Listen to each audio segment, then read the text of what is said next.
saco de huesos que solo gasta en medicinas. Así fue como mi propio hijo me llamó cuando me obligó a firmar aquel préstamo consignado. Apretó mi mano temblorosa contra la pluma, mientras yo, con lágrimas en los ojos, veía mi jubilación, fruto de 50 años despertando a las 4 de la mañana, siendo hipotecada para financiar más uno de sus sueños, que nunca darían en nada. Aquella tarde de invierno helado sigue viva en mi memoria. Jairo llegó con todos esos papeles organizados, hablando fuerte como quien ya tenía todo decidido. Se sentó en la mesa de cocina que yo mismo construí cuando nos mudamos a esta casa hace casi 40 años. Ni esperó que terminara de tomar mi mate. «Papá, es solo firmar aquí y aquí.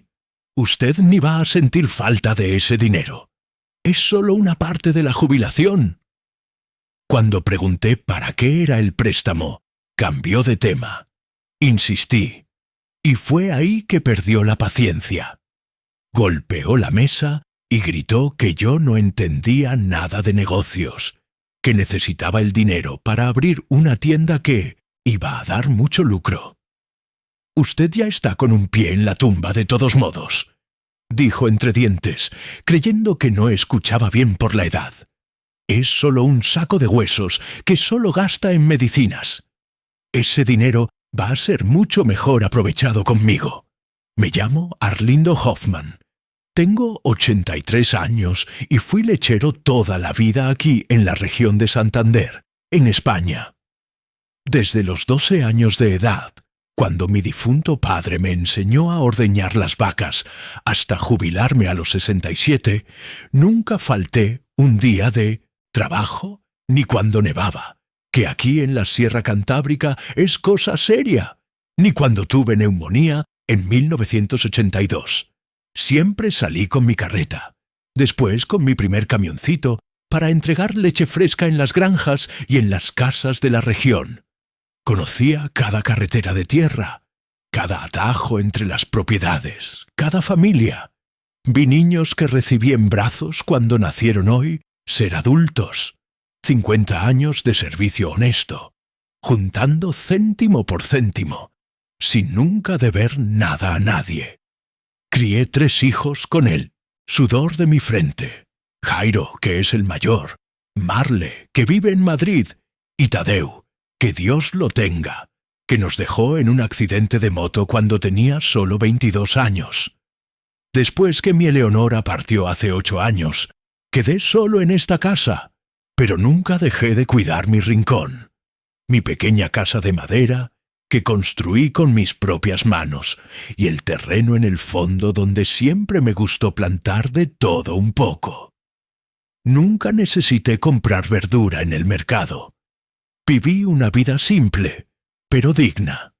Ahorré cada céntimo posible para garantizar que mis hijos tuvieran estudio, cosa que yo, con solo 3 años de escuela, no tuve. Jairo se graduó en administración. Marle es enfermera. Todo con mi dinero de lechero. Me privé de muchas cosas para verlos ser alguien en la vida. Como decía Eleonora, antes de continuar esta historia, me gustaría agradecer al canal Voz del Abuelo por la oportunidad de dejarme contar mi historia. Y le pido a usted que está viendo, suscríbase al canal, deje su like, comente de dónde está viendo y qué hora es ahí. Ah, y comparta este video con alguien que necesita escuchar este mensaje. Todos los días hay una historia nueva aquí en Voz del Abuelo, de gente como yo, que tiene mucho para contar después de tanto tiempo vivido. Lo que mi hijo no imaginaba aquel día en que me humilló es que este viejo saco de huesos guardaba un tesoro que valía mucho más que cualquier préstamo consignado. Un tesoro que crecía silenciosamente en el fondo de mi casa, esperando el momento correcto para mostrar su valor. Nací en 1942, en una pequeña propiedad a 15 kilómetros del centro de Santander. En esa época ni se hablaba de turismo por aquí. Era todo monte, carretera de tierra y pequeñas propiedades de inmigrantes alemanes e italianos que vinieron a probar suerte en estas tierras. Mis abuelos llegaron de Alemania a principios de siglo, huyendo de la miseria que azotaba Europa. Mi padre, Hermann Hoffmann, nació ya aquí en España y se casó con mi madre, Gertrude, hija de italianos de 1899, Santander. Nuestra casa era simple, de madera, con fogón de leña que estaba encendido todo el día en invierno para espantar el frío que congelaba hasta los huesos. Desde pequeño aprendía a trabajar duro. A los 6 años ya ayudaba a cuidar las gallinas y a recoger verduras en la huerta. Cuando cumplí 12, mi padre me llevó por primera vez para acompañar el ordeño de las vacas. «Arlindo», me dijo con esas manos callosas sosteniendo las mías, «un hombre que sabe sacar leche nunca va a pasar hambre». Y fue así que comencé, ordeñando las 10 vacas lecheras que teníamos antes, incluso de que saliera el sol. La escuela era un lujo en aquellos tiempos, especialmente para quien vivía en el campo, como nosotros llamábamos la zona rural. Estudié solo hasta 3er año primario, en una escuelita multinivelada, donde una profesora sola se hacía cargo de todos los niños, de todas las edades. Aprendía a leer, escribir y hacer cuentas básicas. El resto de la educación vino de la vida misma, del trabajo y de las historias que los mayores contaban alrededor de la mesa después de la cena.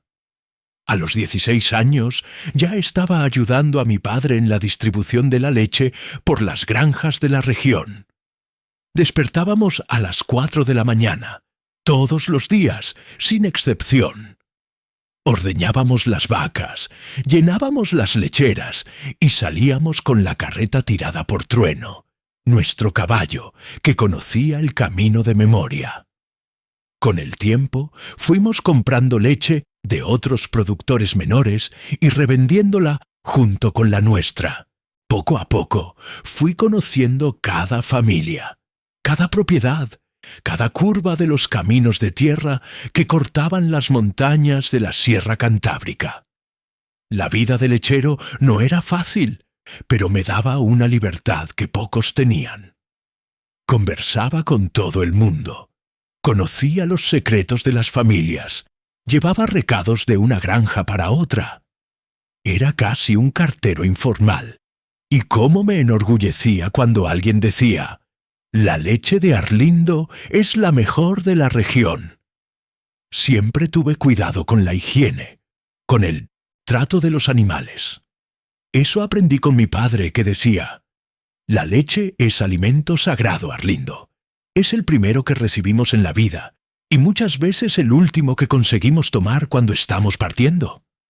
En 1964, cuando cumplí 22 años, mi padre me dejó asumir el negocio.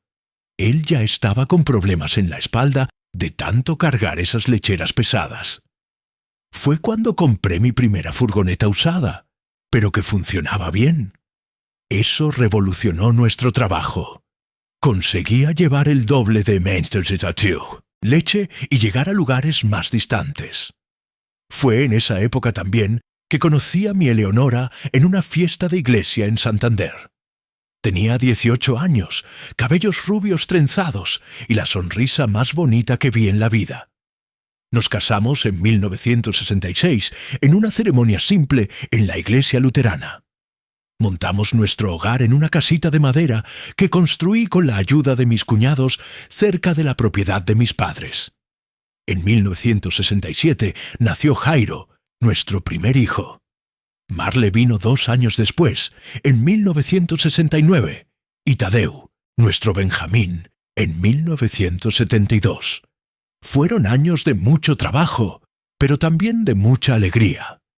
Eleonora cuidaba de la casa y de los niños mientras yo salía de madrugada para las entregas.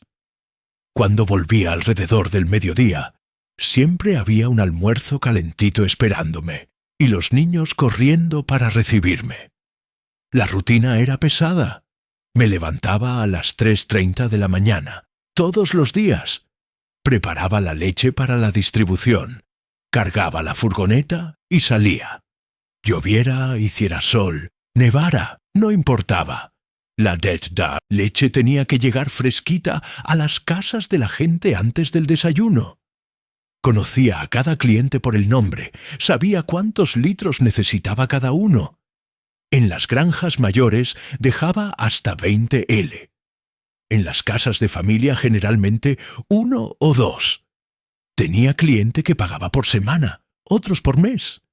Algunos, cuando estaban en dificultades, pagaban con huevos, queso o chorizo casero.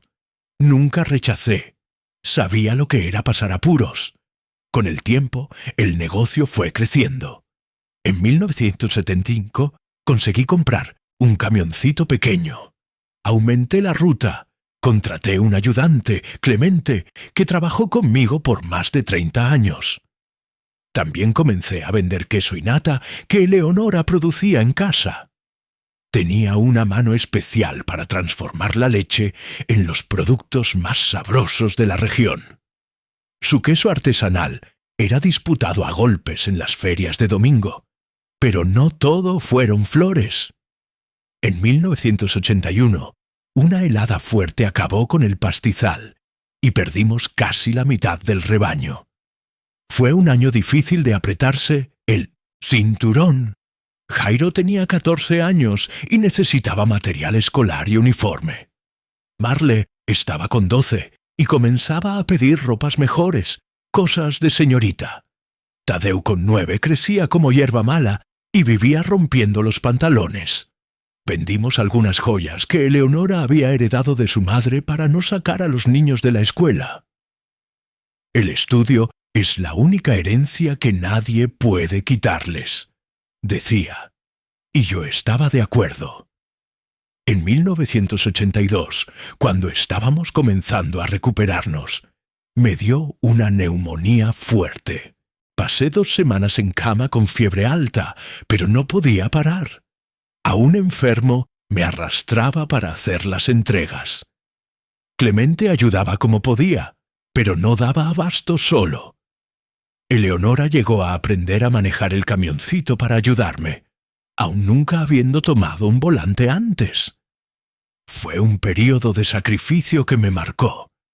Decidí ahí que mis hijos tendrían una vida mejor, que no necesitarían trabajar enfermos en el frío, en la lluvia. Fue por eso que ahorramos cada céntimo para que pudieran estudiar. Jairo siempre fue bueno con números, entonces lo incentivamos a hacer administración. Marle tenía un corazón enorme y le gustaba cuidar de las personas. Entonces la enfermería parecía el camino natural. ¿Tadeu? Ah, mi Tadeu. Él era el artista de la familia. Tocaba guitarra de oído, dibujaba como nadie. Soñaba con estudiar arquitectura, pero Dios tenía otros planes para él. Mientras criaba a mis hijos y expandía el negocio de leche, tenía un hobby que pocos conocían. Desde joven, siempre me interesé por las plantas. En mis entregas pasaba por muchas propiedades diferentes y fui percibiendo las variedades de uvas que los colonos italianos cultivaban. Algunas eran diferentes de todo lo que ya había visto, traídas de Italia por los inmigrantes décadas antes. Un día, en 1974, visitando una propiedad antigua en Santander, el viejo Luigi Bertolini, un italiano de casi 90 años, me mostró algunas parras en el fondo de su propiedad. Esta uva aquí, señor Arlindo, vino de mi tierra natal, de la región de Piamonte. Mi padre trajo unas plantas escondidas en el forro del abrigo cuando vinimos a España en 1910. Dicen que no existe más en Italia, que se perdió en la Gran Guerra. Las uvas eran pequeñas, de un morado tan oscuro que parecían negras, con un sabor intenso que nunca había experimentado. El viejo Luigi me dio algunos racimos y sin que él supiera, guardé algunas semillas. Planté en el fondo de mi casa, más por curiosidad que por cualquier otra cosa. Para mí, sorpresa, las semillas germinaron. Cuidé esas plantas como si fueran hijos. Con el tiempo, descubrí que esa variedad era realmente especial. Resistía mejor al frío intenso de la sierra, casi no se enfermaba, y el sabor era incomparable. Fui expandiendo poco a poco, siempre en el fondo de mi propiedad, lejos de los ojos curiosos. No era un negocio, era una pasión, algo que hacía por amor en las pocas horas libres que tenía entre una entrega y otra. En 1995, cuando ya tenía un pequeño viñedo con cerca de 50 pies de esa uva especial, compré una casa mayor aquí donde vivo hasta hoy. Una casita de madera simple, pero con un terreno bueno en el fondo, donde pude transferir mis parras. Nadie daba mucha importancia a aquello. Eleonora se divertía con mi dedicación. El hombre de leche se volvió el hombre de la uva, bromeaba. Los hijos entonces ni se fijaban. Estaban ocupados de más con sus estudios y después con sus propias vidas. Jairo se graduó en 1990 y luego consiguió un empleo en un banco en Madrid. Nos sentimos orgullosos. Claro, nuestro hijo, nacido en una casita simple de colono, ahora era un hombre de traje y corbata. Marle terminó enfermería en 1992 y comenzó a trabajar en el Hospital de Santander. ¿Tadeu? Tadeu no llegó a realizar su sueño. En 1994, volviendo de una fiesta en una noche de lluvia, perdió el control de la moto en una curva. Fue el día más triste de nuestra vida. Después de la muerte de Tadeu, algo cambió en Jairo. Él, que ya era ambicioso, se volvió aún más. Parecía que quería conquistar el mundo para compensar la ausencia del hermano. Dejó el empleo en el banco y comenzó a abrir negocios propios. Una tiendita de souvenirs en Santander, después una pensión pequeña, enseguida un restaurante. Nada resultaba muy bien. Abría, tomaba préstamos, cerraba, abría otra cosa. Siempre pidiendo dinero prestado, siempre con grandes planes. Al principio, Eleonora y yo ayudábamos como podíamos. Vendimos un terreno que teníamos en las afueras para que abriera la pensión. Usé parte de mi jubilación para ayudar cuando el restaurante estaba yendo mal. Eleonora llegó a vender sus últimas joyas para ayudar al hijo. Es nuestro deber ayudar, decía. Él está intentando, Arlindo. Mejor intentar y errar que nunca intentar. Me jubilé oficialmente en 2009, a los 67 años. Ya no tenía más el vigor de antes para cargar las lecheras. Vendí el negocio a un joven, hijo de uno de mis primeros clientes. Fue un día agridulce. 50 años dedicados a esa profesión, 50 años despertando antes del sol. No fue fácil despedirme, pero era hora. El cuerpo ya no aguantaba. Pasé a dedicarme más a mi pequeño viñedo. Ya tenía casi 100 pies de esa uva especial, todos cuidados con cariño. Eleonora, que ya estaba con la salud frágil por causa de un problema en el corazón, le gustaba sentarse en la galería y observarme trabajando entre las parras. «Parece que amas más esas uvas que a mí», bromeaba. Y yo respondía, «Es que ellas no se quejan cuando llego sucio, de tierra a casa». En 2017, mi Eleonora partió. Un infarto fulminante se llevó a la compañera de más de 50 años. Quedé perdido, sin piso. Fue Marle quien me dio fuerzas para continuar. Venía de Madrid, donde ya vivía hacía algunos años, todos los fines de semana para cuidarme. Jairo, que vivía aquí mismo en Santander, aparecía de vez en cuando, generalmente cuando necesitaba dinero. Vivía una vida simple, pero tranquila. Cuidaba mi huerta, mis uvas, conversaba con los vecinos. Hasta que hace algunos meses comencé a notar cambios en el comportamiento de Jairo. Pasó a aparecer más veces, a ser más atento. Traía pequeños regalos, preguntaba de mi salud. Al inicio pensé que finalmente había madurado, que a los 58 años había dejado de lado esa ambición desenfrenada. ¡Qué tonto fui! No percibí que por detrás de esa súbita atención se estaba formando un plan para sacar provecho de este viejo saco de huesos, como él mismo me llamó. Un plan que comenzó a revelarse en esa tarde fría en que llegó con los papeles del préstamo consignado. Lo que no sabía es que esas uvas que siempre ignoró estaban a punto de cambiar todo. Las cosas comenzaron a empeorar después de aquel día de la firma del préstamo. Aún contra mi voluntad, acabé cediendo a la presión de Jairo. Firmé esos papeles con la mano temblorosa, no solo por la edad, sino por la tristeza de ver en lo que se había transformado mi hijo. El préstamo consignado era de $38,000, a ser descontado de mi jubilación en 84 cuotas. Prácticamente 1/3 de lo que recibía todos los meses se iría antes incluso de llegar a mis manos. En los días siguientes, traté de convencerme de que había hecho lo correcto. Es mi hijo, después de todo. Pensaba conmigo mismo mientras regaba mis parras. ¿Quién sabe si esta vez su negocio resulta? Pero en el fondo sabía que me estaba engañando. En los últimos 30 años, Jairo había intentado de todo. La tienda de souvenirs que cerró en menos de un año. La pensión que nunca llegó a tener huéspedes suficientes, el restaurante que acumuló deudas, la tienda de chocolates que ni llegó a abrir las puertas. Cada fracaso venía acompañado de un nuevo pedido de ayuda financiera que Eleonora y yo, con el corazón blando de padres, siempre atendíamos.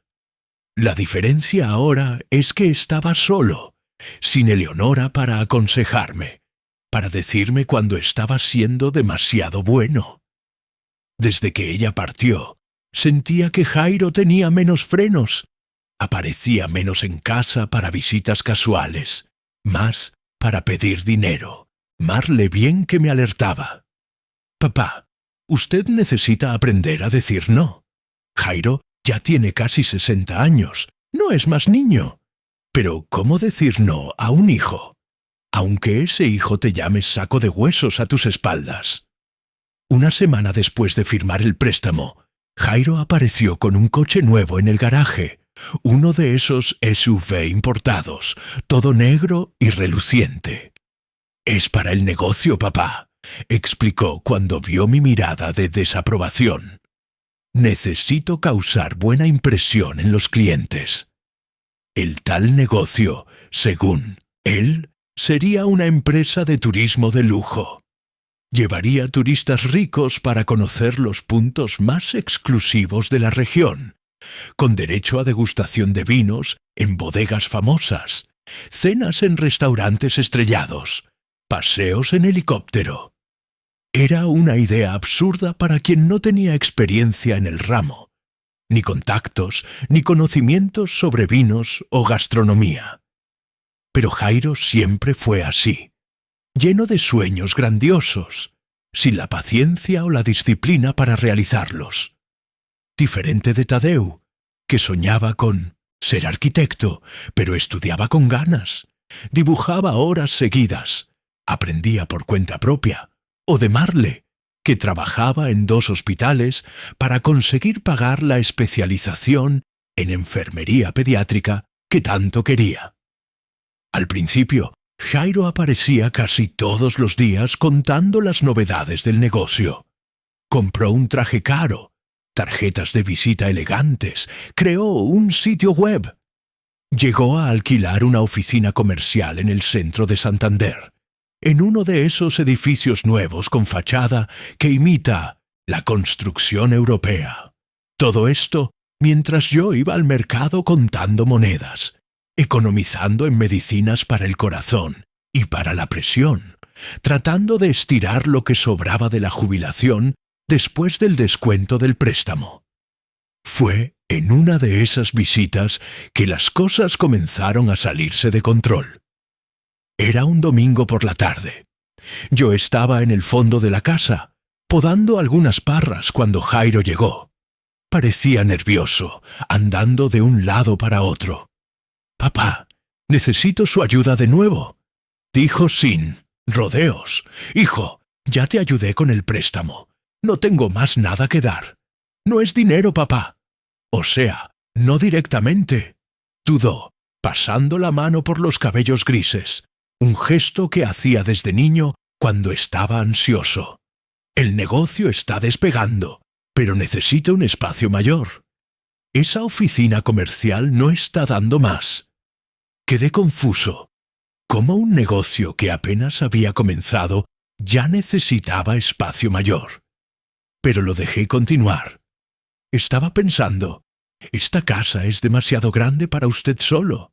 Son 3 cuartos y usted solo usa 1.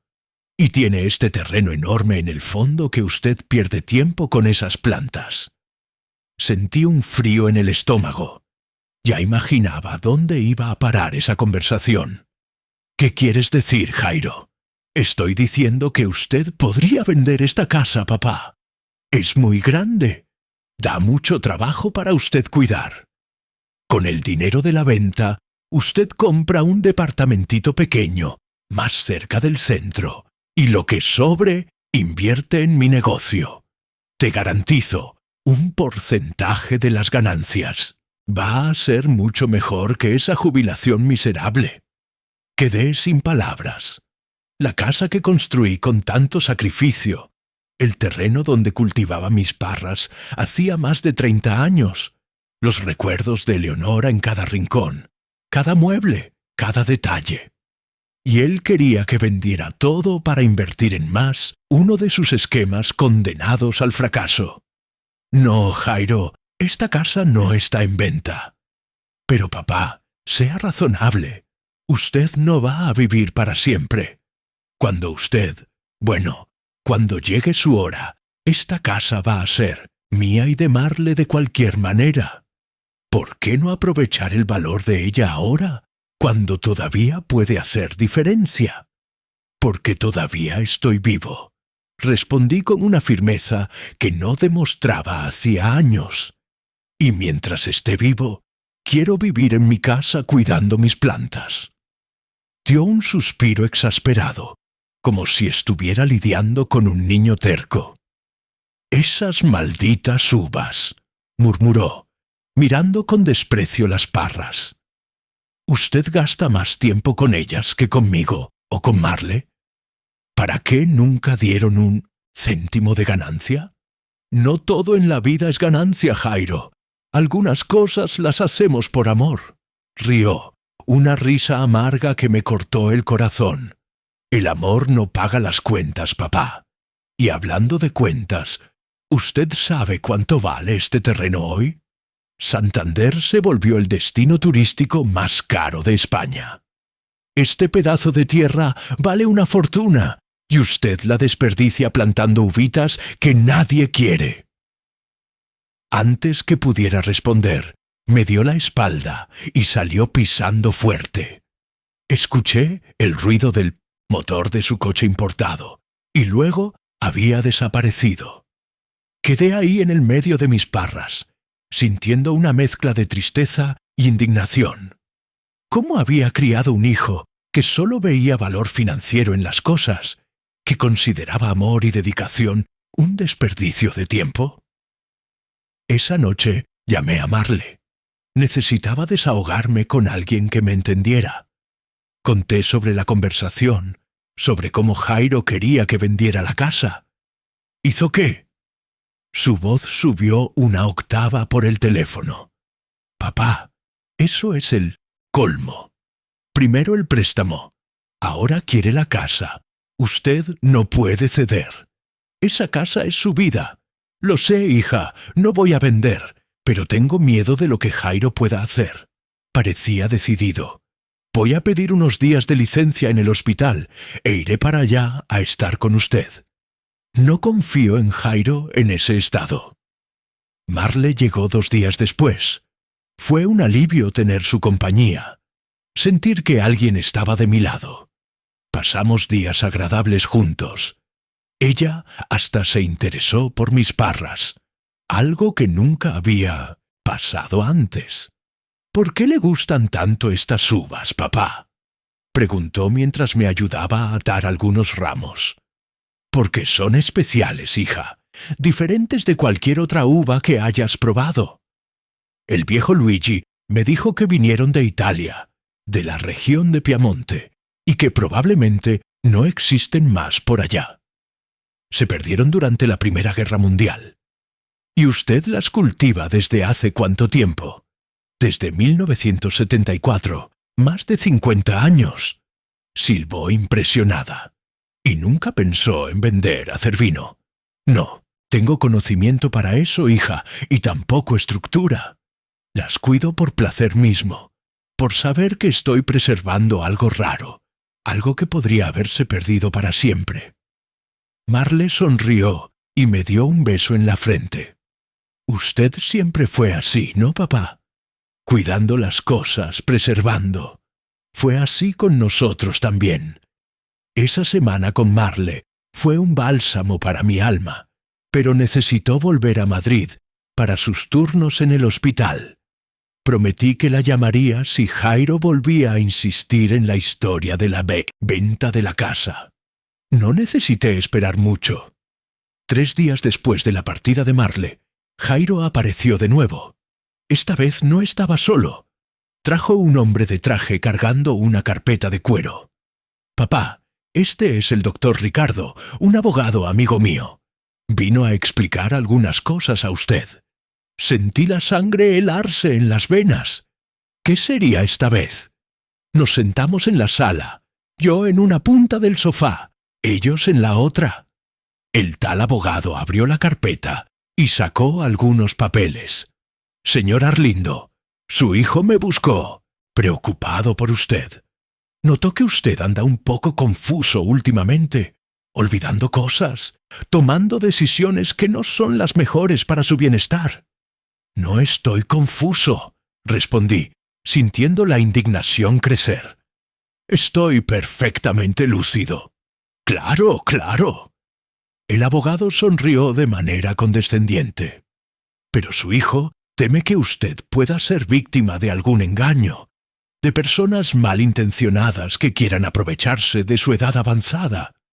Por eso, él está sugiriendo una curaduría compartida. ¿Qué?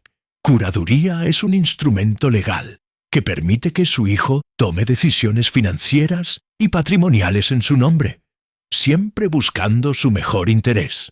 Por supuesto. Miré a Jairo, que evitaba mi mirada. Entonces era eso. No había conseguido convencerme de vender la casa.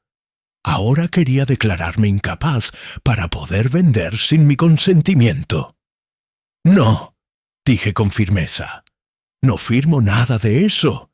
Estoy en control de mis facultades mentales y de mis decisiones.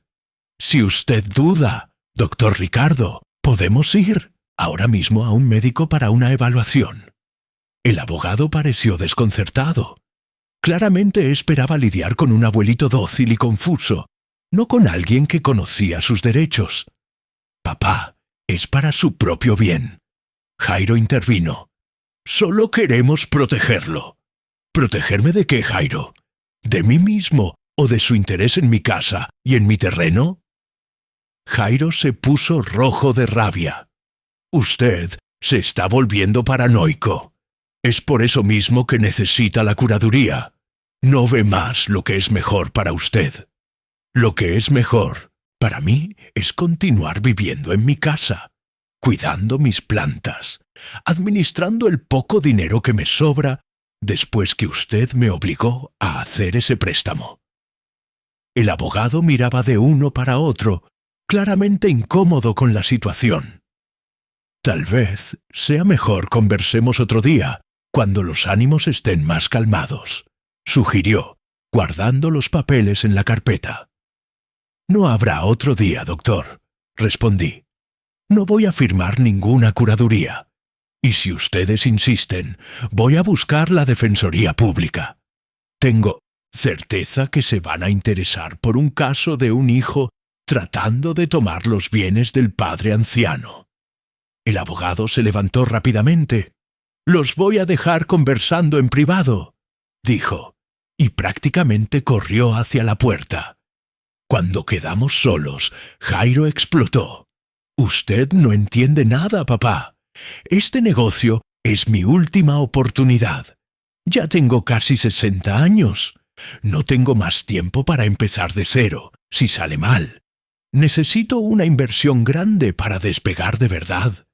Y el único patrimonio que tenemos es esta casa. Esta casa es mía, Jairo, construida con el dinero de mi trabajo, de la leche que entregué por 50 años. Cuando yo muera, sí, va a ser tuya y de Marle, pero mientras esté vivo, es mía. Usted siempre prefirió a Marle y a Tadeu», gritó, revelando un resentimiento antiguo. «Siempre pensé que era porque ellos se parecían a mamá, y yo me parecía a su lado. Pero ahora veo que usted prefiere hasta esas malditas uvas a mí». Salió pisando fuerte, golpeando la puerta con tanta fuerza que los marcos de los retratos en la pared temblaron. Quedé ahí sentado en el sofá, sintiendo el corazón disparado. Nunca había visto a Jairo tan descontrolado. Llamé a Marle inmediatamente y conté lo que había pasado. «Dios mío, papá, eso es intento de estafa. Voy a llamar a una amiga abogada y ver qué podemos hacer. Mientras tanto, no firme absolutamente nada, aunque Jairo insista. Y si él aparece de nuevo con ese abogado, grabe la conversación con el celular». En los días siguientes vivía en constante ansiedad. Trancaba bien las puertas por la noche, algo que nunca necesité hacer antes en Santander. Cada vez que escuchaba un coche acercándose, mi corazón se disparaba, pensando que podría ser Jairo con algún nuevo plan. Fue en una de esas tardes tensas que recibí una visita inesperada. Estaba en el fondo de la casa, como siempre, cuidando mis parras, cuando escuché a alguien llamarme por el portón. «Señor Hoffman, Arlindo Hoffman». Era un hombre de mediana edad, con acento extranjero, cargando una carpeta y una cámara fotográfica profesional colgada del cuello. Me acerqué con cautela.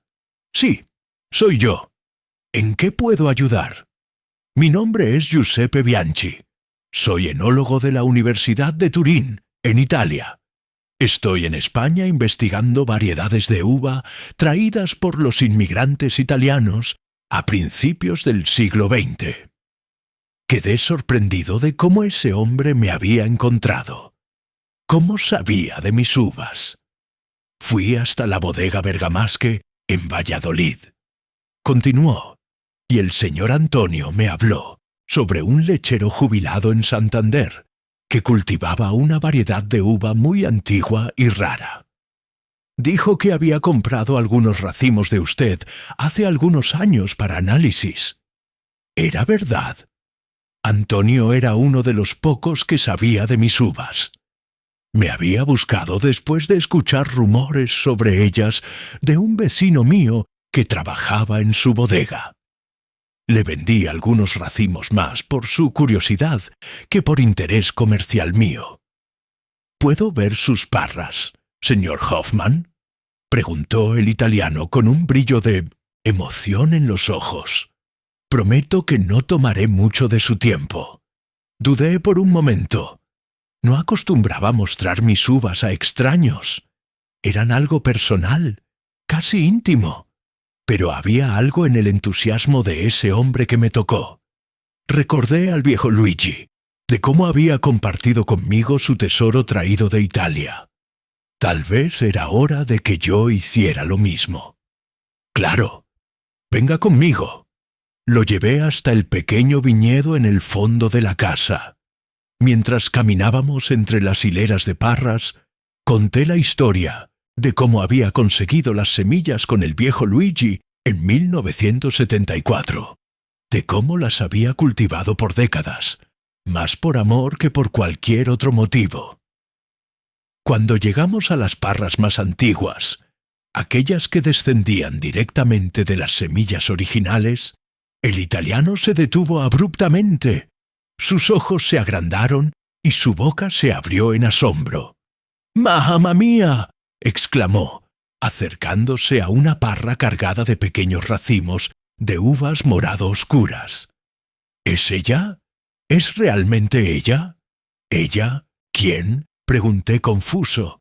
Nebbiolo antico, una subvariedad de la uva Nebbiolo que se creía extinta desde la Primera Guerra Mundial.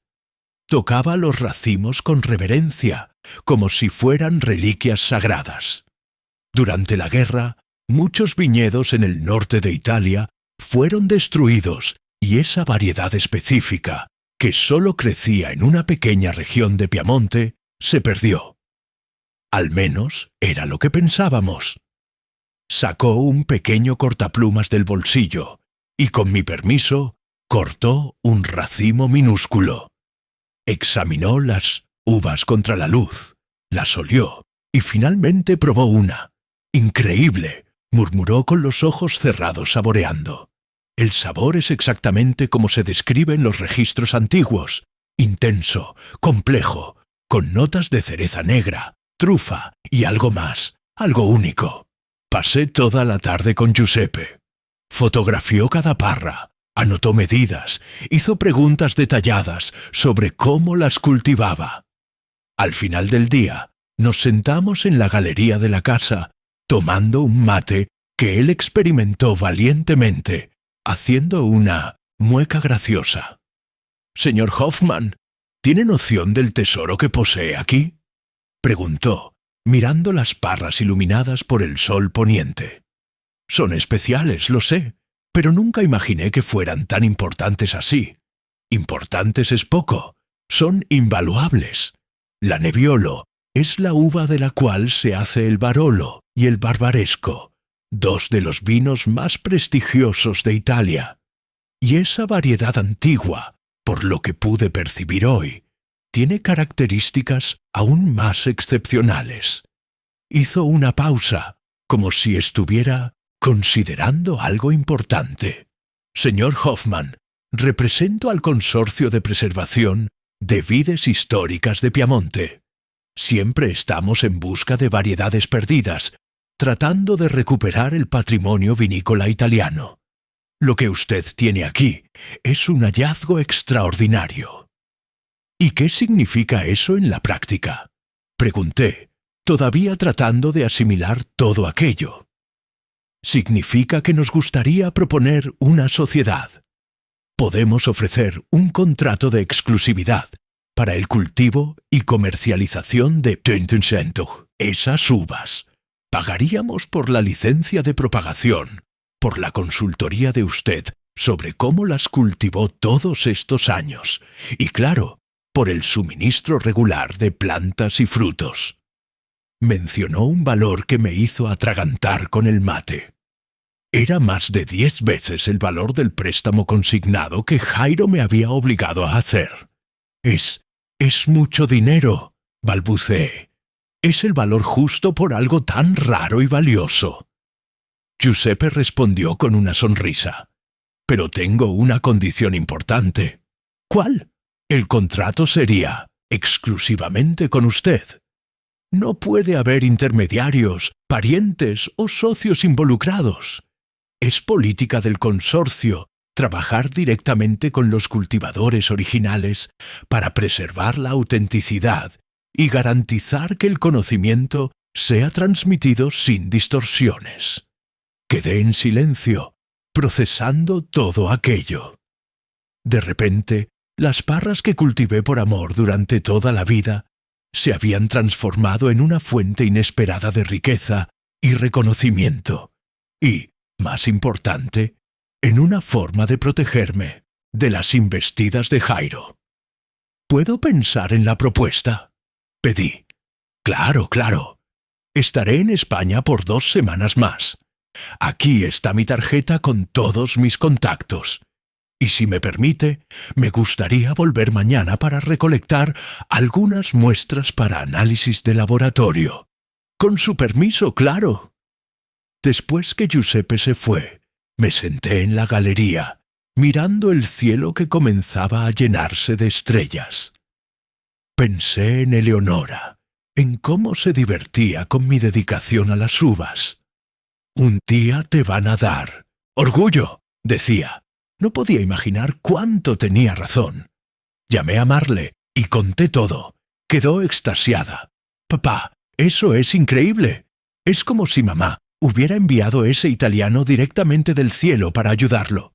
Pues sí, hija, parece cosa de película, pero la cuestión ahora es, ¿qué hago con Jairo? Si descubre sobre esto, no le cuente nada a él, papá. Al menos no hasta que todo esté firmado y garantizado. Por lo que usted me contó, trataría de encontrar una manera de aprovecharse de eso también. Estuve de acuerdo con Marle. Mantendría todo en secreto hasta que el contrato estuviera firmado, pero el destino tenía otros planes. Al día siguiente, Giuseppe volvió como prometido. Trajo equipos más sofisticados, esta vez medidores de acidez del suelo, lupas especiales para examinar las hojas y los racimos, pequeños frascos para recolectar muestras. Pasamos toda la mañana en el viñedo con él, haciendo preguntas detalladas sobre mis métodos de cultivo, los cambios que observé a lo largo de los años, las características específicas de esa variedad. Es increíble cómo usted mantuvo la pureza de la variedad por tanto tiempo, comentó, examinando una hoja contra la luz, sin entrenamiento formal, sin tecnología moderna, apenas intuición y dedicación. Sentí un orgullo inmenso al escuchar aquello. Todas esas horas, cuidando las parras, observando, aprendiendo, intentando y errando, no habían sido en vano. Estábamos tan absortos en el trabajo que no notamos la llegada de un coche. Solo nos dimos cuenta cuando escuchamos la voz de Jairo alta e irritada. ¿Qué está pasando aquí? ¿Quién es este hombre, papá? Giuseppe y yo nos giramos sorprendidos. Jairo estaba parado en el portón del fondo, con una expresión de desconfianza en el rostro. Jairo, este es el doctor Giuseppe Bianchi, un enólogo italiano. Doctor Bianchi, este es mi hijo, Jairo. Giuseppe extendió la mano educadamente, pero Jairo lo ignoró, acercándose a nosotros con pasos firmes. ¿Qué hace un enólogo italiano en el patio de Empientoset? ¿Mi padre?, preguntó, mirando los equipos esparcidos por el viñedo. Antes que pudiera responder, Giuseppe intervino. Su padre posee algo extraordinario aquí, señor Hoffman, una variedad de uva que creíamos extinta hace más de un siglo. Estoy aquí representando el Consorcio de Preservación de Vides Históricas de Piamonte para proponer una sociedad comercial. Los ojos de Jairo brillaron al escuchar la palabra comercial. Era como si pudiera sentir el olor de dinero en el aire. Sociedad comercial. ¿De cuánto estamos hablando?, preguntó sin ningún disimulo en su codicia. Giuseppe me miró claramente incómodo. Eso es algo que estoy discutiendo directamente con su padre. Como dije, el contrato sería exclusivamente con él, como cultivador original de la variedad. Jairo dio una risa corta y amarga. Mi padre apenas puede cuidar de sí mismo, doctor. Yo administro todos los negocios de la familia. Cualquier contrato tendría que pasar por mí. Sentí la sangre hervir. Después de todos los intentos de pasarme por encima, ahora quería apropiarse también de esto. Eso no es verdad, Jairo, dije con firmeza. Estoy perfectamente capaz de administrar mis propios negocios, y esas uvas siempre fueron un proyecto personal mío. algo que nunca demostraste el menor interés, hasta descubrir que valen dinero. Giuseppe murmuró bajito, pero suficientemente alto para que Jairo escuchara. El rostro de mi hijo se contorsionó en una expresión fea. Esas uvas están en la propiedad de la familia. Forman parte del patrimonio que un día será mío y de Marle. Tengo todo el derecho de participar de cualquier negociación. Giuseppe carraspeó visiblemente incómodo. Tal vez sea mejor que vuelva otro día cuando las cosas estén más claras. Comenzó a recoger sus equipos. «No, por favor, quédese», insistí. «Mi hijo se está yendo, ¿no es así, Jairo?» Jairo me lanzó una mirada que mezclaba rabia y desprecio. «Esto no va a quedar así, papá. Usted se va a arrepentir de tratar de dejarme afuera». Dio la espalda y salió, pisando fuerte, como siempre hacía cuando lo contrariaban, desde niño. Después que se fue, me disculpé con Giuseppe por la escena desagradable. «No se preocupe, señor Hoffman», dijo gentilmente. «Las cuestiones familiares son siempre complicadas, pero necesito ser claro. El consorcio solo firmará contrato directamente con usted.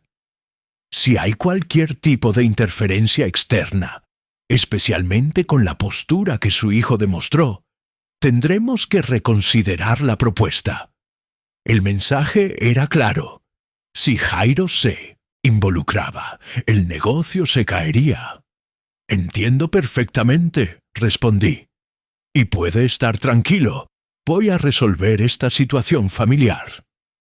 Después que Giuseppe partió, con la promesa de volver en 2 días con un contrato preliminar para discutir, me senté en la galería, tratando de procesar todo lo que había pasado. De un lado, el descubrimiento increíble de que mis queridas uvas eran un tesoro botánico valiosísimo. De otro, la certeza de que Jairo haría de todo para apoderarse de ese tesoro, así como había tratado de apoderarse de mi casa, de mi jubilación, de mi autonomía. Llamé a Marle y conté sobre el encuentro desastroso. Se alarmó. «Papá, usted necesita tener cuidado». «Jairo, cuando se pone así, es capaz de cualquier cosa. Voy a tomar el primer autobús para Santander mañana temprano». «No necesita, hija. Usted tiene su trabajo, sus responsabilidades. Voy a estar bien. Usted no entiende». Su voz tembló. Él ya trató de declararlo incapaz una vez. Y ahora, con este contrato en juego, puede intentar de nuevo, con más fuerza. «Voy a hablar con mi amiga abogada hoy mismo. Usted necesita protegerse legalmente». Después de colgar, quedé pensando en las palabras de Marle. Tenía razón. Jairo no desistiría fácilmente. Y yo, con 83 años, sin instrucción formal, sin conocimientos jurídicos, estaba vulnerable. Pero mientras miraba mis parras, iluminadas por la luz dorada del final de la tarde, una certeza creció dentro de mí. Esas uvas que cultivé con tanto amor por medio siglo no eran apenas un pasatiempo de viejo. Eran mi salvación, mi triunfo contra la codicia de mi propio hijo. Esa noche tomé una decisión. Lucharía con todas mis fuerzas para proteger lo que era mío, mi dignidad, mi casa, mis parras. Y si para eso necesitaba excluir a mi propio hijo de un negocio que podría hacerlo rico, que así fuera. Había hecho su elección cuando trató de pasarme por encima, cuando me llamó saco de huesos, cuando trató de declararme incapaz. La vida me había enseñado que a veces necesitamos ser duros, aun con quien amamos. Como lechero, ya había enfrentado tempestades, heladas, carreteras intransitables. Había trabajado enfermo, exhausto, con dolor. Esta sería apenas una batalla más. Y esta vez tenía las armas correctas para ganar. En la mañana siguiente a la visita de Giuseppe, desperté con el ruido de un coche estacionando frente a mi casa. Miré por la ventana y vi un taxi. De él bajó Marle, cargando una maleta pequeña. Mi corazón se llenó de alivio al ver a mi hija. Había venido realmente dejando sus obligaciones en Madrid para ayudarme. «Hija, no necesitabas», comencé a decir cuando abrí la puerta. «Necesitabas sí, papá». Me interrumpió, dándome un abrazo apretado, y no vine sola. Fue cuando noté una mujer joven de unos 35 años bajando del mismo taxi. Vestía un traje discreto y cargaba una carpeta de cuero semejante a la del abogado que Jairo había traído, pero con una postura completamente diferente. «Esta es la doctora Carolina, papá, la abogada que mencioné». La chica se acercó con una sonrisa cálida y me extendió la mano. «Es un placer conocerlo, señor Arlindo. Marle me habló mucho sobre usted». Invité a las dos a entrar y serví un café fresco, de esos que solo se toma en el interior, hecho en colador de tela. Mientras bebíamos, Marle explicó el plan que había elaborado. «Papá, la doctora Carolina es especialista en derecho del anciano. Nos va a ayudar a protegerlo legalmente de cualquier intento de Jairo de tomar sus decisiones o sus bienes». La abogada abrió su carpeta y comenzó a sacar algunos documentos. «Señor Arlindo, primero vamos a necesitar documentar su plena capacidad mental.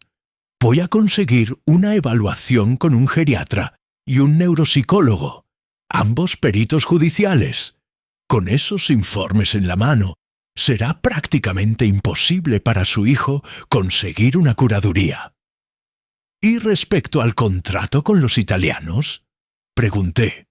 «Vamos a analizarlo minuciosamente antes de que usted firme cualquier cosa», respondió. «Garantizar que sus intereses estén protegidos y que no haya brechas para contestación futura». Pasé toda la mañana conversando con la doctora Carolina, explicando en detalles todo lo que había pasado. El préstamo consignado forzado, el intento de convencerme de vender la casa, la visita del abogado de Jairo proponiendo la curaduría. Anotaba todo con cuidado, ocasionalmente haciendo preguntas para aclarar algún punto. «Señor Arlindo, lo que su hijo está haciendo configura abuso financiero contra anciano, algo previsto en el estatuto del anciano. Es crimen», explicó con seriedad, «pero antes de tomar cualquier medida legal contra él, vamos a enfocar en protegerlo a usted y sus bienes». Después del almuerzo, llevé a las dos para conocer mi pequeño viñedo. Marle ya había contado a la abogada sobre las uvas raras y la propuesta del enólogo italiano, la doctora. Carolina quedó visiblemente impresionada al ver las parras bien cuidadas, cargadas de pequeños racimos oscuros. «Es increíble pensar que usted preservó una variedad que se creía extinta», comentó, examinando un racimo con curiosidad. «Eso tiene un valor que va mucho más allá del financiero. Para mí siempre lo tuvo», respondí con simplicidad. «Nunca imaginé que un día alguien vendría de Italia para decirme que valen dinero». «¿Y ese tal Giuseppe? ¿Parece confiable?», preguntó la abogada. «Creo que sí. Tiene credenciales de la Universidad de Turín y del tal consorcio, pero confieso que no sé evaluar bien este tipo de cosa. Vamos a verificar todo», garantizó. «Pedir copias de los documentos, investigar sobre el consorcio, confirmar la legitimidad de la propuesta. Usted hizo bien en no firmar nada todavía». Estábamos terminando nuestro tour por el viñedo, cuando escuchamos el ruido de otro coche llegando. Mi corazón dio un salto, pensando que podría ser Jairo, pero para mi sorpresa era Giuseppe quien bajaba de un coche alquilado. Parecía radiante. Señor Hoffman, qué bueno encontrarlo. Tengo noticias extraordinarias. Presenté a Marle y a la doctora Carolina, explicando brevemente quiénes eran. Giuseppe no pareció molestarse con la presencia de una abogada. Al contrario, pareció aliviado. Mejor aún que tenga apoyo jurídico, señor Hoffman. Lo que tengo para proponer merece toda la atención legal.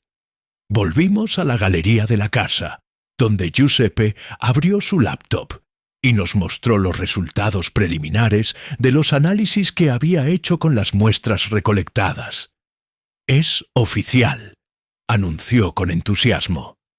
«Lo que usted tiene aquí es realmente la Nebbiolo antico, una subvariedad de la Nebbiolo que creíamos perdida para siempre, y más impresionante aún. Se adaptó al clima local de una manera única. Desarrolló características que la hicieron más resistente, más aromática y potencialmente más valiosa para la producción de vinos excepcionales». Hizo una pausa, mirándome con admiración. «Usted no solo preservó una reliquia histórica, señor Hoffman, cultivó algo que puede revolucionar la viticultura italiana. ¿Y eso?», sonrió ampliamente. «Vale mucho más de lo que inicialmente pensábamos». Giuseppe entonces nos presentó la propuesta actualizada del consorcio. Además del pago por la licencia de propagación de las vides, ofrecían un porcentaje sobre todos los vinos producidos con esa variedad en el futuro, un reconocimiento formal de mi papel en la preservación de la variedad que pasaría a ser conocida oficialmente como Nebbiolo Hoffman, y la creación de un programa de intercambio entre viticultores españoles e italianos en mi homenaje. El valor inicial ofrecido había prácticamente doblado. Era una suma que me dejaría no solo libre de cualquier preocupación financiera por el resto de la vida, sino que también garantizaría el futuro de Marle y hasta de mis nietos cuando yo partiera. La doctora Carolina examinó el contrato preliminar con atención profesional, haciendo preguntas técnicas que yo jamás sabría formular. Giuseppe respondía con transparencia y precisión. Parecía genuinamente interesado en establecer una sociedad justa y duradera. El contrato parece sólido en los puntos principales. La abogada concluyó después de casi una hora de análisis, pero sugiero algunas alteraciones para proteger mejor los intereses de don Arlindo, especialmente en cuanto a los derechos futuros y a la exclusividad. «Perfectamente comprensible», respondió Giuseppe. «Podemos trabajar juntos en las modificaciones necesarias. Lo importante es que el señor Hoffman esté seguro y satisfecho con los términos». Fue en ese momento que escuché un ruido viniendo del fondo de la casa, un sonido de ramas quebrándose, como si alguien estuviera caminando pesadamente entre las parras. Me levanté rápidamente, con una sensación de urgencia. «¿Hay alguien en el viñedo?», dije, ya dirigiéndome hacia la puerta del fondo. Cuando llegamos allá, mi sangre se heló. Era Jairo y no estaba solo. Había traído 2 hombres con ropas de trabajo y herramientas de jardinería. Uno de ellos sostenía una motosierra. «¿Qué significa esto, Jairo?», pregunté, sintiendo la voz fallar. Se giró hacia mí con una sonrisa fría. «Estoy limpiando el terreno, papá. Estas parras viejas están ocupando demasiado espacio. Voy a transformar esto aquí en un espacio útil. Tal vez un área de recreo, una terraza para la casa». «¿Te volviste loco?», grité, avanzando hacia él. «Esas son mis uvas. No tienes derecho a tocarlas». El hombre de la motosierra miró confuso de mí hacia Jairo. «Señor Jairo, usted dijo que tenía autorización del propietario». «Y la tengo», respondió Jairo, con firmeza. Mi padre está senil, no sabe lo que dice. Tengo un poder de él para administrar sus bienes. Continúen el trabajo. Fue cuando la doctora Carolina dio un paso adelante, su voz calma, pero autoritaria. Eso es completamente falso. No existe ningún poder o curaduría. El señor Arlindo Hoffman está en pleno goce de sus facultades mentales y es el único propietario legal de este inmueble y de todo lo que en él existe. Sacó un documento de la carpeta y lo extendió para que los trabajadores vieran. Tengo aquí la escritura actualizada del inmueble a nombre del señor Arlindo. Lo que ustedes están a punto de hacer bajo órdenes del señor Jairo configura crimen de daño, invasión de propiedad y, considerando la edad del propietario, abuso contra anciano. Los hombres retrocedieron, visiblemente incómodos. El de la motosierra la apagó inmediatamente. «No queremos problemas con la justicia, señora», dijo. «Vinimos aquí de buena fe, pensando que era un servicio legítimo». «Ustedes no van a ninguna parte», gritó Jairo, el rostro rojo de rabia. «Pagué por adelantado por el servicio. Puede procesarnos después, patrón», respondió el otro trabajador, ya recogiendo sus herramientas. «Pero no nos vamos a meter en problemas por culpa de pelea de familia». Los dos salieron rápidamente por el portón del fondo, dejando a Jairo solo frente a nosotros. Parecía un animal acorralado, mirando de uno a otro con furia impotente. «Esto no termina aquí», amenazó, apuntando el dedo hacia mí. «Vas a arrepentirte de haber escogido esas malditas plantas en vez de tu propio hijo». «No, Jairo», respondí con una calma que ni yo sabía que tenía. «Tú te vas a arrepentir de haber tratado de pasar por encima de tu propio padre». Dio la espalda y salió pisando fuerte, como siempre hacía. Pero esta vez, en vez de sentirme lastimado o culpable, sentí solo determinación. Era hora de poner un punto final a esa situación.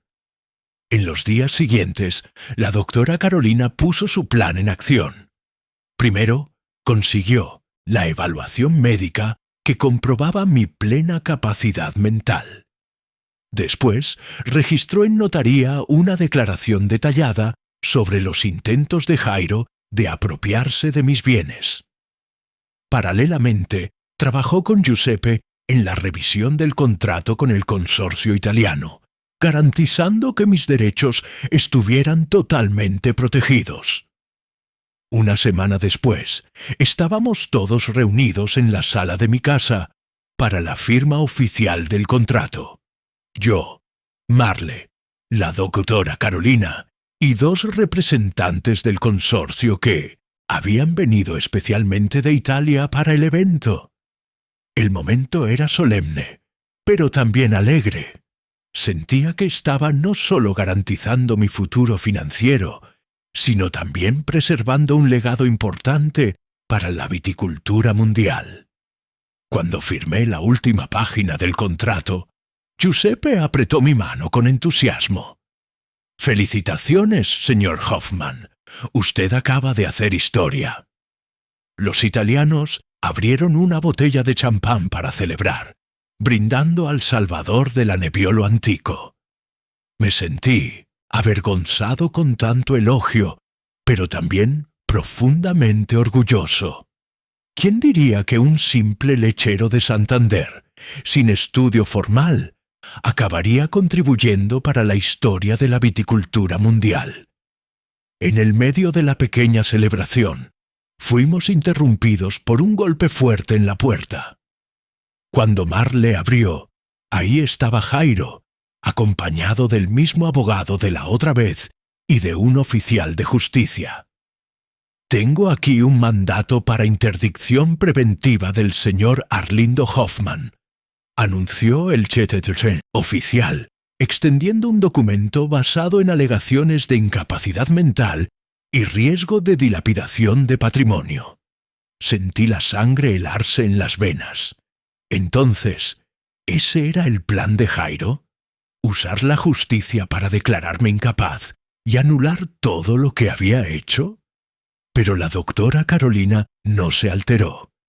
Con una tranquilidad impresionante, pidió examinar el documento. Después de algunos minutos, sonrió. Este mandato fue emitido con base en informaciones falsas, declaró. Tengo aquí, y sacó de la carpeta otro documento, el informe médico actualizado que comprueba la plena capacidad mental del señor Arlindo, firmado por un perito judicial realizado hace apenas 3 días. El oficial de justicia examinó el informe con atención. Este documento invalida la base del mandato, concluyó. No puedo proceder con la interdicción sin una nueva evaluación judicial. El rostro de Jairo se contorsionó de rabia. Esto es una farsa. Estás siendo manipulado por esa abogada y por esos extranjeros. Cuidado con las acusaciones, señor Jairo, advirtió la doctora Carolina. Difamación también es crimen. Y ya que estamos hablando de justicia, sacó más un documento de la carpeta. Tengo aquí una denuncia por abuso financiero contra anciano, detallando cómo usted obligó a su padre a firmar un préstamo consignado contra su voluntad. Trató de obligarlo a vender su casa, y ayer mismo trató de destruir propiedad de él, con falsas alegaciones de poder. Giuseppe y los otros italianos observaban la escena con asombro. Intelche, oficial de justicia, claramente incómodo, guardó el mandato frustrado en su carpeta. Sugiero que los señores resuelvan esas cuestiones en la esfera apropiada, dijo, dirigiéndose hacia la puerta. Mi función aquí está terminada, ya que el mandato no tiene sustentación. Cuando el oficial salió, el abogado de Jairo pareció encogerse. Creo que también me voy a retirar, murmuró, evitando mirar a los ojos de cualquiera de nosotros. Señor Jairo, búsqueme en el despacho para discutir los próximos pasos. Prácticamente huyó por la puerta, dejando a Jairo solo frente a nosotros. Mi hijo parecía menor de repente, como si toda su arrogancia hubiera sido drenada. ¿Por qué, papá?, preguntó, la voz ahora más lastimada que rabiosa. ¿Por qué está haciendo esto conmigo? Yo no estoy haciendo nada contigo, Jairo, respondí calmadamente. Estoy apenas protegiéndome. Trataste de quitarme todo. Mi jubilación, mi casa, mis uvas, mi dignidad. Me llamaste saco de huesos, que solo gasta en medicinas. Trataste de declararme incapaz. ¿Qué esperabas que hiciera? ¿Que aceptara todo callado? Solo quería una oportunidad, murmuró. Una última oportunidad de resultar bien. A costa de mi seguridad, de mi vida. No, Jairo, eso no es pedir una oportunidad, ¿es? Hice una pausa, mirando al hombre frente a mí. A pesar de todo, todavía era mi hijo. El niño que un día cargué en los hombros, que enseñé a andar en bicicleta, que vibré cuando se graduó en la facultad. Todavía hay tiempo para arreglar las cosas, dije suavizando la voz. No entre nosotros dos como padre e hijo. Eso va a depender de ti, de tus acciones de aquí en adelante. Pero la doctora Carolina preparó un acuerdo. La abogada sacó otro documento de la carpeta. Parecía que tenía todo preparado para cualquier eventualidad. Es simple, señor Jairo, explicó.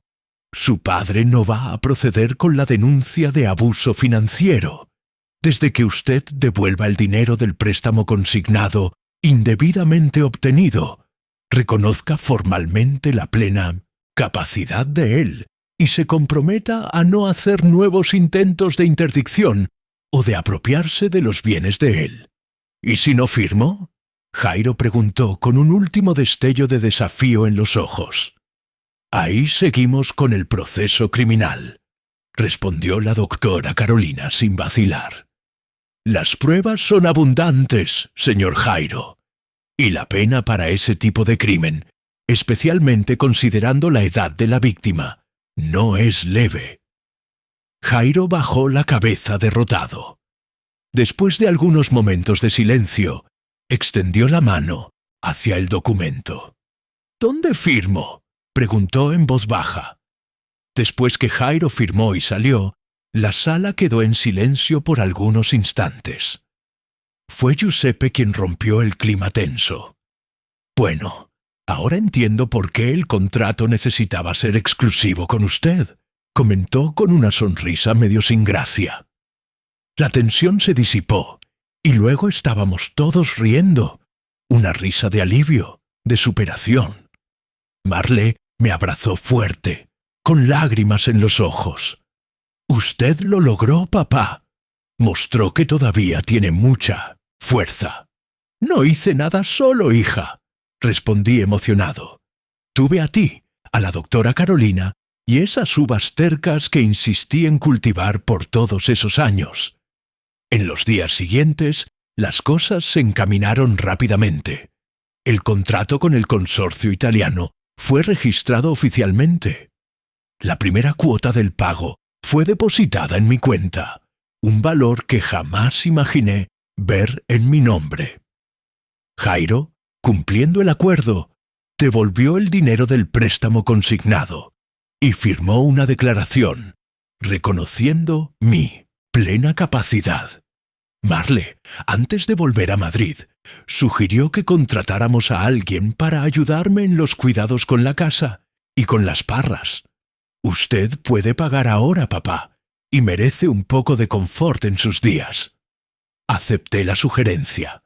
Contraté a Ernesto, hijo de un antiguo cliente de mis tiempos de lechero, para cuidar el viñedo bajo mi supervisión, y a doña Irasema, una viuda de 70 años llena de energía, para cuidar de la casa y hacerme compañía. La noticia sobre el redescubrimiento de la Nebbiolo Antico se esparció rápidamente en el mundo de la viticultura. Luego comenzaron a llegar periodistas, investigadores, enólogos, todos queriendo conocer el milagro de Santander, como algunos llamaban. Di entrevistas para revistas especializadas, para periódicos, hasta para la televisión.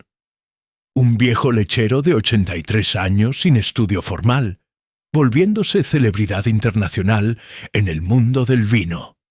¿Quién diría? Jairo mantuvo distancia en los primeros tiempos, pero cerca de un mes después de la firma del contrato, apareció en mi puerta una mañana de domingo. Estaba diferente, más humilde, sin la arrogancia habitual. «¿Puedo entrar, papá?», preguntó casi tímido. Lo invité para un café. Conversamos sobre trivialidades al inicio, evitando el asunto principal, hasta que finalmente tomó coraje. «Vine a pedir disculpas, papá», dijo, mirando la taza en sus manos. «Por lo que hice, por lo que dije, no tengo justificación». Quedé en silencio, dejando que continuara. Siempre fui demasiado ambicioso. Siempre pensé que merecía más, que necesitaba probar algo. Después que Tadeu murió, entonces empeoró. Era como si necesitara vivir por dos, realizar lo que él no tuvo oportunidad. Mencioné que si realmente quería cambiar, yo estaba dispuesto a dar una oportunidad y perdonar, pero que nunca olvidaría lo que pasó. Pero si quería mi apoyo, que necesitaría primero buscar ayuda para su compulsión con dinero, él estuvo de acuerdo. Lo orienté a buscar un programa de tratamiento para personas con compulsión financiera y endeudamiento. Los meses se pasaron, y Jairo poco a poco fue demostrando cambios reales. Entró para un grupo de apoyo para personas con problemas de control financiero. Consiguió un empleo estable como gerente administrativo en una pensión en las afueras, sin la presión de ser el dueño o de hacer fortuna de la noche a la mañana. comenzó a visitar regularmente, no para pedir nada, sino para realmente conectarse, para reconstruir una relación que había sido profundamente dañada. Marle, siempre más conciliadora, fue fundamental en ese proceso de reaproximación. Las personas yerran, papá, me decía. Lo importante es si están dispuestas a reconocer el error y cambiar. En cuanto a las uvas, el consorcio italiano inició un proyecto ambicioso de replantación de la Nebbiolo Antico o Nebbiolo Hoffmann, como pasó a ser oficialmente llamada, en su hábitat original en la región de Piamonte. Al mismo tiempo, establecieron una pequeña bodega experimental aquí, mismo en Santander, para estudiar cómo la variedad se comportaba en el terroir español. Fui invitado a visitar Italia para participar del primer plantío oficial de las plantas derivadas de mis parras. A los 83 años hice mi primera viaje internacional. Marle me acompañó y hasta Jairo vino junto en una demostración del nuevo capítulo que estábamos tratando de escribir como familia. En Piamonte fui recibido como una especie de héroe. Familias de viticultores, algunas cultivando uvas, por generaciones, vinieron a agradecerme por haber preservado un pedazo importante de su historia. Participé de una ceremonia emocionante, donde planté personalmente la primera planta de la Nebbiolo Hoffmann en suelo italiano en más de un siglo. Usted construyó un puente en el tiempo, dijo el alcalde de la pequeña comuna donde aconteció el plantío. Trajo de vuelta algo que creíamos perdido para siempre. Durante ese viaje, mirando los valles cubiertos de viñedos que se extendían hasta donde la vista alcanzaba, pensé en la jornada increíble que había vivido. De un niño pobre del campo en Santander a un lechero que despertaba a las 4 de la mañana todos los días. A un viejo que casi perdió todo para la codicia del propio hijo. Y, finalmente, a un guardián reconocido de un tesoro botánico mundial. La vida da vueltas que jamás podríamos prever. Y a veces, como en mi caso, son las pequeñas cosas hechas con amor. Un racimo de uvas guardado por curiosidad, semillas plantadas por pasión, parras cultivadas con paciencia a lo largo de décadas que acaban haciendo toda la diferencia. Hoy, 3 años después de esos acontecimientos turbulentos, vivo una vida que jamás imaginé posible. Mi casa continúa la misma, simple y acogedora, pero el viñedo en el fondo se transformó. Con la orientación de los especialistas italianos y el trabajo dedicado de Ernesto, ahora tengo más de 300 pies de la Nebbiolo Hoffmann, todos documentados y catalogados. Parte de un proyecto de preservación que va mucho más allá de mi pequeña propiedad. La bodega experimental construida por el consorcio italiano en un terreno vecino al mío ya produjo sus primeros vinos. Pequeños lotes destinados principalmente a la investigación, pero suficientes para confirmar lo que Giuseppe sospechaba desde el inicio. Esa uva, preservada por casualidad durante medio siglo en Santander, produce un vino excepcional, diferente de cualquier otro en el mundo. El año pasado, el primer vino comercial hecho con la Nebbiolo Hoffmann fue lanzado en Italia en una edición limitadísima de apenas 1000 botellas. Recibió 98 puntos de uno de los más respetados críticos de vino del mundo y fue rematado en subasta por valores que hacen al lechero dentro de mí sonrojar de asombro. Cada botella lleva un pequeño sello con la imagen de mi casa y de las parras originales, y una parte del lucro va para un fondo de preservación de variedades raras de uva. El dinero que recibí del consorcio cambió completamente mi situación financiera. Claro, no necesito más contar monedas para comprar medicinas o alimentos. Puedo darme algunos lujos que nunca tuve en la vida. Pero lo más importante es la tranquilidad de saber que no seré una carga para mis hijos en la vejez, que puedo pagar por cuidados de salud de calidad cuando necesite, que tengo seguridad. Parte del dinero separé para mis nietos, los 3 hijos de Marle, para que puedan estudiar lo que quieran, donde quieran, sin las limitaciones financieras que marcaron mi propia vida. Otra parte doné para instituciones de caridad en Santander, especialmente aquellas que cuidan de ancianos carentes. Sé bien cómo es fácil un viejo quedar vulnerable cuando no tiene recursos o apoyo familiar. El relacionamiento con Jairo continúa siendo un trabajo en andamiento. Mantuvo el empleo en la pensión en las afueras y por lo que sé, le está yendo bien. Continúa en el grupo de apoyo para personas con problemas financieros y poco a poco va reconstruyendo su vida. No es más el empresario de éxito que siempre soñó ser, pero parece más en paz consigo mismo. En las visitas de domingo, cuando viene a almorzar aquí en casa con Marle y los sobrinos, a veces lo pillo mirando el viñedo en el fondo con una expresión pensativa.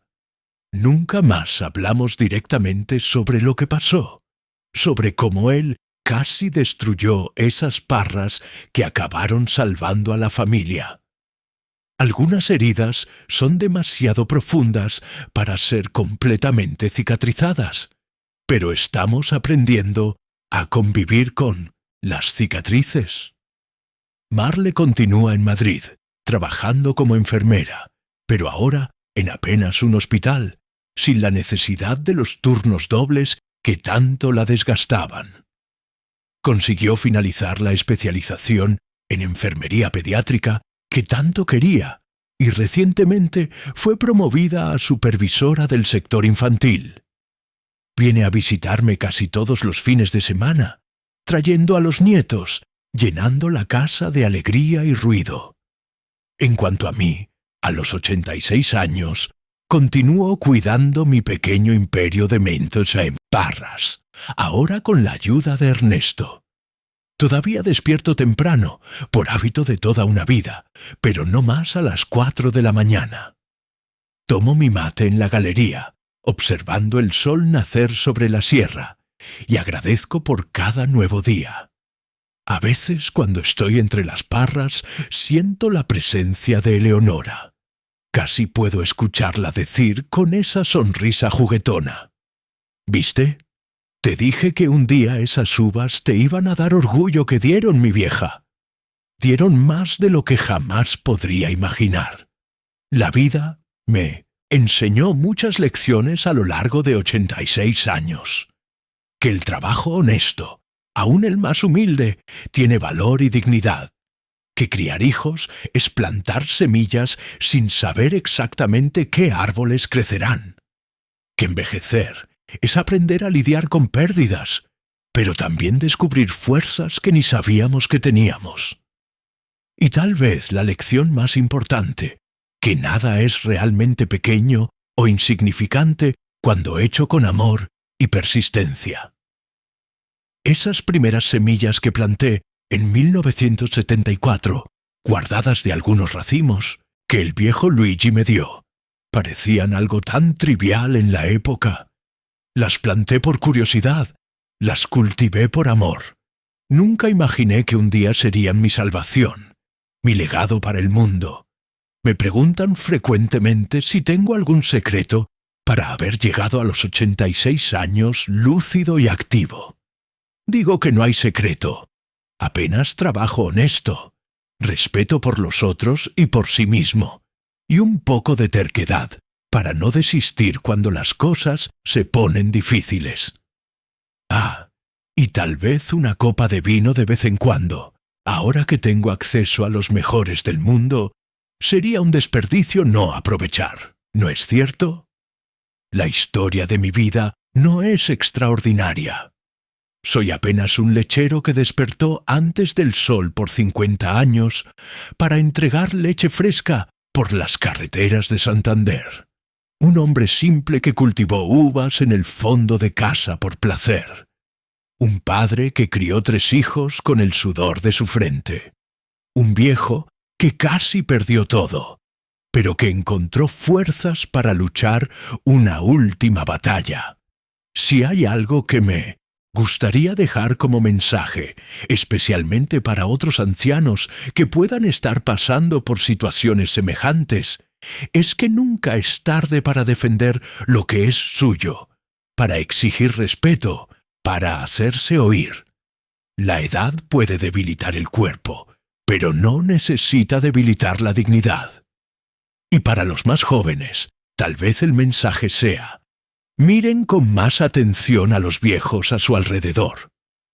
Por detrás de las arrugas, de las manos temblorosas, de los pasos lentos, hay historias, conocimientos, tesoros que ustedes ni imaginan, como mis uvas, que parecían apenas un pasatiempo inútil de un viejo terco, pero que guardaban un valor inestimable. Gracias por haber quedado conmigo hasta el final de esta historia. Espero de corazón que les haya tocado de alguna forma.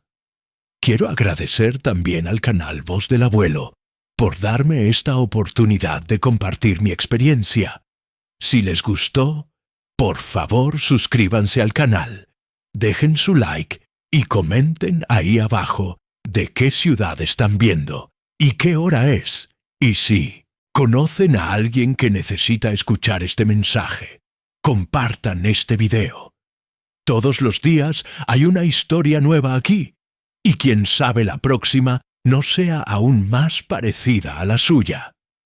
Un abrazo apretado de este viejo lechero, que aprendió que a veces los mayores tesoros están bien debajo de nuestra nariz, solo esperando ser reconocidos.